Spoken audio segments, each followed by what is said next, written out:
Jeff Goodman of ESPN is reporting that Ohio State has offered the vacant head coaching position to Creighton University's Greg McDermott. McDermott reportedly met with Ohio State representatives Wednesday night. McDermott spent the past 7 seasons with the Blue Jays, where he took the squad to the NCAA tournament 4 times. Of course, Thad Matta's tenure at Ohio State ended on Monday. Tim, if McDermott does in fact go to Ohio State, what would you think about that hire? I think it's a very solid hire. Obviously, he's done an outstanding job at Creighton. He had a son for a bunch of years, but I think he proved that he could really coach this season where his team leaps into the top 10. You know, Maurice Watson Jr. blows out his knee, or else I thought this really was a Final Four potential team. And I think that validated him as a head coach because you weren't just like, oh, well, he wins because he's got his son and his son's awesome. No, well, now that his son has graduated and guys like Grant Gibbs have moved on, you know, he brought in the next class and they play an exciting brand of basketball. They score a lot of points. They spread you out. They shoot the three. They play the right way. They're unselfish. I think he'd be an excellent fit. I'm surprised, though, that Chris Holtmann from Butler didn't get a look unless he turned it down. Right. Or Tom Crean, maybe? Or Chris Mack as Xavier. Okay.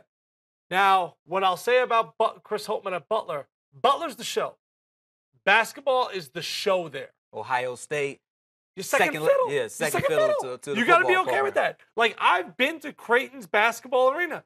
14,000 people. Right. You can drink there. You are the show at Creighton.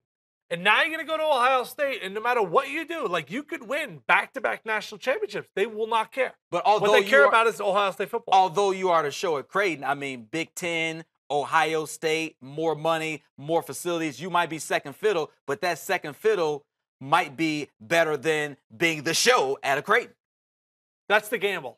I think if I'm Greg McDermott, you gotta, if it's a pure money thing, if you're gonna double your salary, then you gotta take the job. You know, I mean, there's no other choice than that. But I think Creighton is an excellent job because, like I said, you are the show in that state. Nebraska basketball, no one cares about that. People care about Creighton basketball, especially in the state of Nebraska. So, as far as hiring, if I had to grade this on a scale 1 to 10, Greg McDermott, probably give it an 8.5, 9. Okay. You got a guy who's got solid pedigree. He obviously knows the Midwest. He's won at different levels. He made the transition from the Missouri Valley to the Big East, a seamless one. That's a big step up. And he's been able to prove that he can coach without his son side by side. So I think, I wouldn't say this is a home run hire, but I would say this is a very, very, very solid hire. Buckeyes may be reeling in McDermott. We'll keep our eye on that. 120 Sports. We're always on demand.